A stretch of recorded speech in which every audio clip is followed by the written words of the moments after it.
tá começando o nosso primeiro podcast. Eu sou a Júlia Borges e a gente tá aqui em 3 entrevistadores. Eu sou a Luciana Cabral. Eu sou a Maria Clara Cândia.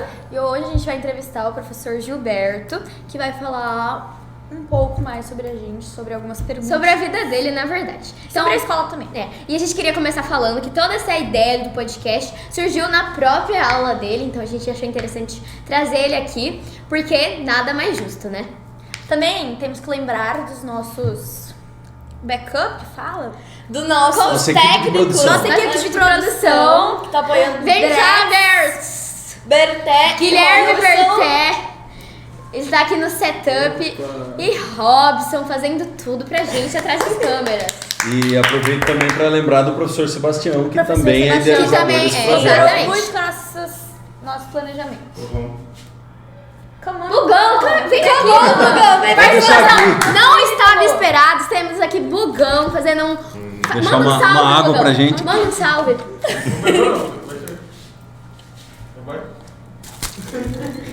Bugão, sempre com a gente. Se alguém quiser uma água, vocês me falam. Então a gente vai falar também porque essa ideia toda foi bem assim, deixa eu explicar mais ou menos. A gente tava na aula e o professor tava introduzindo, acho que era a primeira aula do ano, e ele começou a falar que essa aula... Qual é o nome da aula, professor? Orientação acadêmica. A gente já tinha ano passado a orientação acadêmica. Isso. Aí esse ano a gente resolveu incrementar a orientação acadêmica com projetos de extensão. O que são projetos de extensão? Você pode colocar aí pesquisa científica, produção artística, produção cultural, e é isso que nós estamos fazendo aqui, ensinando vocês, quer dizer, dando a oportunidade de vocês aprenderem habilidades que vão ser úteis para a vida de vocês. Tá, e aí o professor, eu lembro até hoje, ele falou bem assim, ele usou esse termo, ele falou, essa aula é uma aula para vocês viajarem. Aí todo mundo riu, né, mas aí a gente foi e seguiu a risca, a gente começou a viajar. Aí o Berté falou assim, cara, vamos fazer um podcast. Aí ele falou, você tá viajando, Berté, tá viajando. Aí ele ficou a semana inteira enchendo o saco. Empenhado. Falando, Vamos fazer um podcast, vamos fazer. Eu até me demiti na primeira técnico, semana. assim, dando... Exatamente. Foi um saco. Ele, podcast, cara, podcast. Ele em todos os grupos, podcast. Aí a Luciana era a parte, ela falou assim, não vou fazer isso. Aí ele falou assim, cara, eu fico no setup, eu fico. Pode deixar que disso eu cuido. Aí a gente falou. Eu trago o microfone, eu trago a câmera, eu trago tudo. Tem todo o equipamento. Então pode-se dizer que o projeto de hoje é fruto da persistência e da autoconfiança do Berté. Aí eu fui e falei, então vamos. Aí a Luciana saiu, aí entrou um, desistiu também. E hoje a gente tá aqui nessa equipe bacana, divertida, alto astral. Maravilhosa. Então é isso. Tá na hora de começar? Entrando nesse tópico de aulas, quando você decidiu que você gostaria de ser professor, coordenador? Professor eu resolvi ser, eu estava no 4º ano de faculdade. Eu fazia arquitetura, sou arquiteto. Ah, você Então se formei. formou. Formei. Mas quando eu estava no 4º ano, terminando o 4º ano da faculdade, você entra no 5º ano, tem bastante tempo livre para você fazer o seu trabalho de conclusão, né? Então, e surgiu uma vaga de professor de inglês no colégio. Nesse colégio, no Ibero. E aí eu peguei umas turmas, a princípio, era tipo vamos ver, né? Eu sabia o inglês, já era formado, mas ainda não era professor. Falei, vamos fazer essa experiência. Eu já tinha tentado ser professor quando eu concluí o curso de inglês no CCAA na época. Mas eu era muito novo e optaram por outras pessoas, né? Com mais experiência. E aí comecei aqui no Ibero e apesar das dificuldades que todo professor no início sente, eu senti que a sala de aula era o meu lugar. E, você acha que isso também tem influência da sua infância? Porque você tá sempre, é uma família aqui, né? Isso. Mãe, então... Eu acho que quando eu entrei na sala de aula, eu senti o chamado, né? A vocação familiar, uma coisa que eu vinha ignorando, que assim, eu vivi na escola, eu era filho da diretora, né? Sempre, a vida inteira dentro da escola. Mas eu fui para arquitetura porque eu tenho um lado, né? Artístico, que é o que eu sempre achei que era o Você dá aula de desenho, né? Sim, Desenho e tal. Não tem então- como também, não tem como evitar essas coisas, né? Porque, tipo, você nasce não. Mas Então, você é muito bom dom, desenhando. é. Tipo, querendo ou não, é um dom ali, né? É óbvio, com Um esforço dom é fruto você. de muito Isso, treino, não vamos né? desmerecer, né? É. Mas não tem como você só, tipo, não vou desenhar porque eu quero ser professor. É. Tipo, fala mais Exato. alto, né? Porque E eu você vai ter que fui fazer pra sua arquitetura, vida. Eu fui para arquitetura porque minha mãe fez a seguinte pergunta: filho, você se imagina fazendo o quê? Aí eu falei, bom, pensei comigo, apesar de gostar, eu gostava na época de química, gostava de biologia, pensei em fazer essas faculdades, que fatalmente ia virar professor, mas eu falei, bom, o que você sente e fica desenhando? Arquitetura. Arquitetura. Para minha terrível frustração, não foi bem assim. Né? Entendeu? Cálculos, Tive uma cálculos. matéria no primeiro ano que era desenho e não era bem o desenho que eu queria, mas tudo bem. Concluí o curso, aprendi muito. Foi importante para minha formação ser arquiteto. Apenas não quis continuar. Não era para mim. Adorei, Trabalhei porém- como arquiteto um pouco, mas Adorei. Faria de novo? não. Então foi mais ou menos isso. E aí no quarto ano da faculdade eu comecei a dar aula e aí eu acredito que assim as coisas foram fluindo para Com que eu certeza, ficasse, né? Com certeza. Então aí na sequência vagou, tinha duas coordenadoras na época e uma delas engravidou e eu fiquei como substituto de coordenação. Aqui no Ibero. Aqui. Que não Tudo- chamava Ibero. Tudo no Ibero. Chamava? Era Ibero. Era Ibero já? Desde sempre. Tudo no Ibero. Tudo no Ibero. Tá? Nunca trabalhei em outra escola. Então, Honra. aí ela ia ter licença, então ela foi passando para mim as funções que eram dela. E eu fui, digamos assim, segurar a peteca enquanto ela estava de licença. Mas aí passou a licença dela, ela não quis voltar.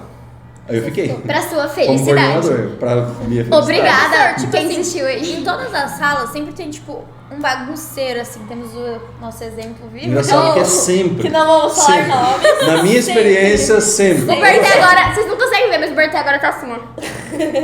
Tá assim, ó. Não liga, Bernardo. Quem não liga. será Não que quer dizer que é é? você. Não foi uma indireta, a gente promete. Foi um exemplo. Um exemplo. Tanto que o cara tá aqui, ó, idealizador de um projeto inovador. Quem duvidou do Berté, a gente tá aqui pra honrar ele, tá bom? Tá, deixa eu terminar, gente. Olha Obrigada, só. Berté. Sempre tem... Pedras no caminho, sempre temos, né? Todo mundo Sempre tem pedras temos. no caminho. Sempre. Todos nós, não é? Com certeza. Professor, você sempre tem alunos bagunceiros na sua sala e tal. Você acha que isso é um desafio ou esse tipo de coisa não é, tipo, uma coisa que você acha que é... Olha, é parte do trabalho, vamos fugir né? do A gente sabe estigma. lidar, né? Vamos fugir do estigma. Ah, toda sala tem um bagunceiro. Na verdade, o bagunceiro é mal compreendido. E o papel do professor é O papel do professor é entender Come on, Berté! é entender o potencial de cada um. Onde cada um vai ser melhor, digamos assim, aplicado. Porque todo mundo tem algo a contribuir. Com certeza. E fatalmente, quando você vai ouvir um toque de celular, quando você vai planejar, é que a gente aqui na escola a gente está sempre buscando inovar e Tecnologia, fugir. principalmente, né? Mas principalmente o planejamento do professor fugir de um planejamento tradicional, aquele de professor explica, o aluno presta atenção e leva dever de casa para fixar. Esse é o conceito que eu vivi, mas esse conceito é pré-internet. Se você parar para pensar, com a internet não faz sentido isso. Sim. Na internet eu tenho milhões de professores com vídeos talvez melhores do que o seu professor explicaria. Eu tenho infinitas aulas e materiais em PDF, quer dizer, tudo que eu preciso eu encontro na internet. Sim. Então, se eu ficar te explicando um negócio que você consegue ver na internet assim que você quiser, E é melhor ter como Não faz aliado sentido. também, né? Porque você vai deixar a internet como seu inimigo, não vai dar muito certo. isso, então, fica uma coisa meio antiética do professor de fingir que a internet não existe E só pra e teoria, só né? explicar, Tá, o aluno teoria. fica quieto.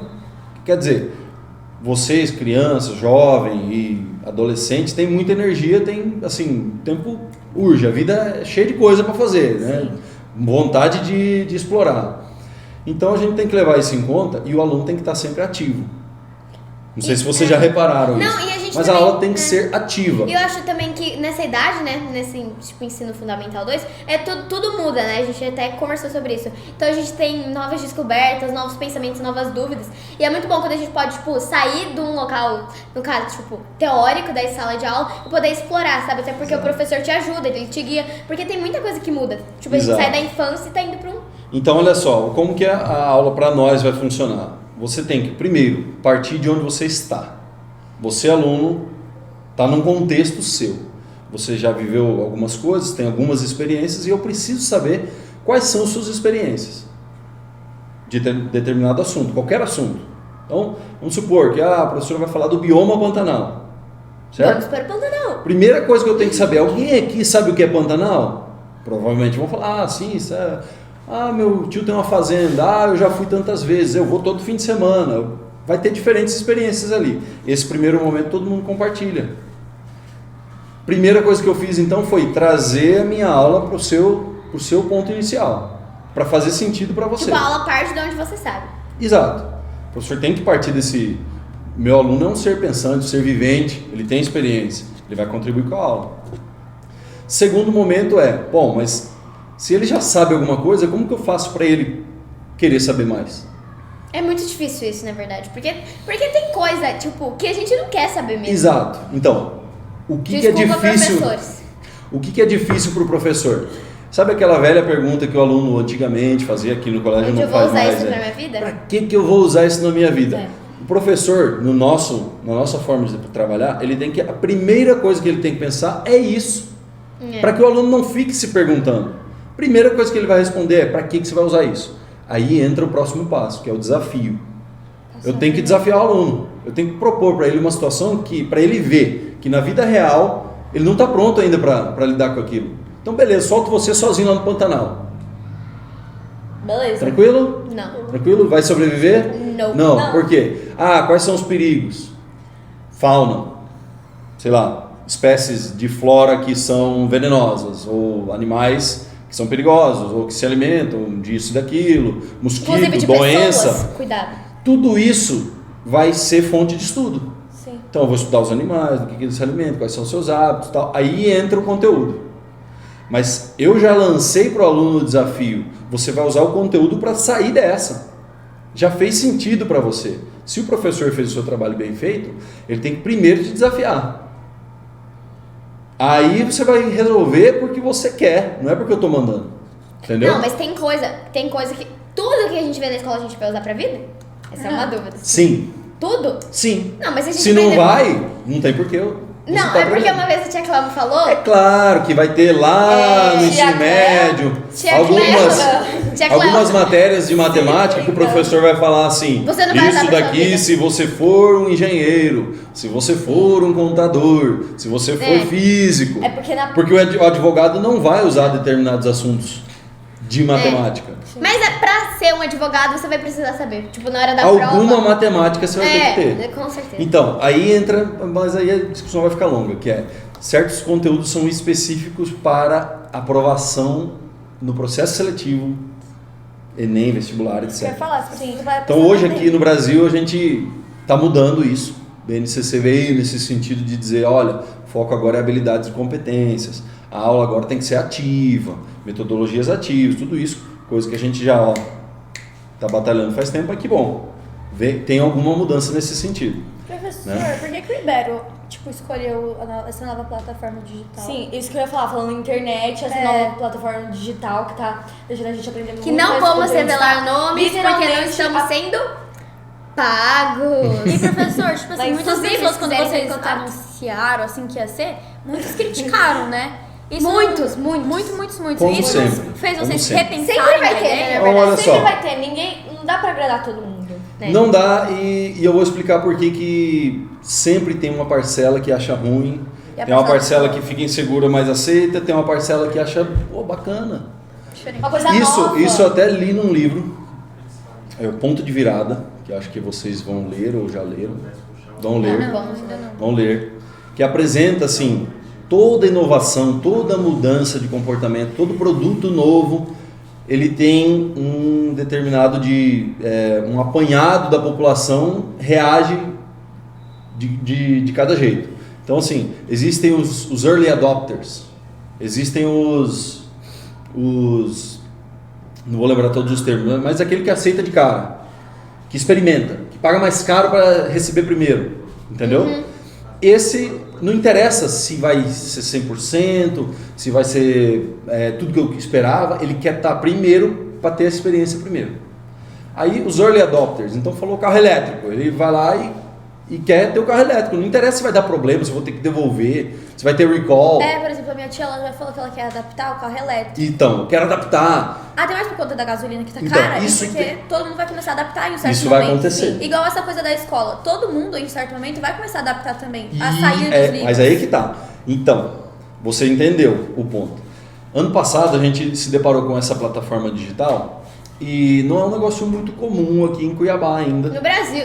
No Brasil tem São São Paulo, Rio de grandes Janeiro, metrópoles. Minas talvez, mas não é comum ainda. Pra minha surpresa, tem cidades no Mato Grosso que já estão na nossa frente, mas beleza. Cuiabá ainda Mas não é. beleza. Tudo certo. Cuiabá ainda é novidade. E tá Então, quando a tudo gente bem. se deparou com o conceito plataforma digital, eu pedi para virem me mostrar. Eles me mostraram, eu vi potencial. Diga-se de passagem, o que eles me mostraram era uma coisa e, enfim, deu uma modificada, mas isso é um outro assunto. A gente sabia que ao adotar teria problemas, porque toda nova solução tem problemas, certo? Isso em qualquer esfera da vida. Você apresenta uma nova solução, ela resolve um problema antigo, mas ela vai criar problemas novos. Isso deveria sair, não? Será? Então, tá. Não, tudo... Então, assim, a gente resolveu dar esse passo, esse salto, no sentido da plataforma digital e encarar os desafios que isso ia trazer, né?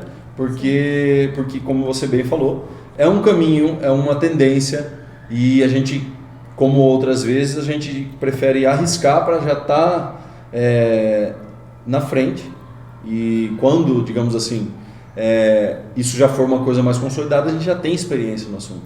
Mas também, tipo, porque o Ibero já não é uma escola comum, sabe? Então, e a gente tem muito mais, tipo, grade, muito mais horário do que uma escola convencional. Então, acho que os pais já meio que, muitos tiveram essa dúvida, mas todo mundo já sabia, meu filho não tá numa escola normal, então, Sim. sabe? Sim. Eu acho que isso gerou muito atrito por conta disso também, né? Claro. A gente sabia que isso ia acontecer.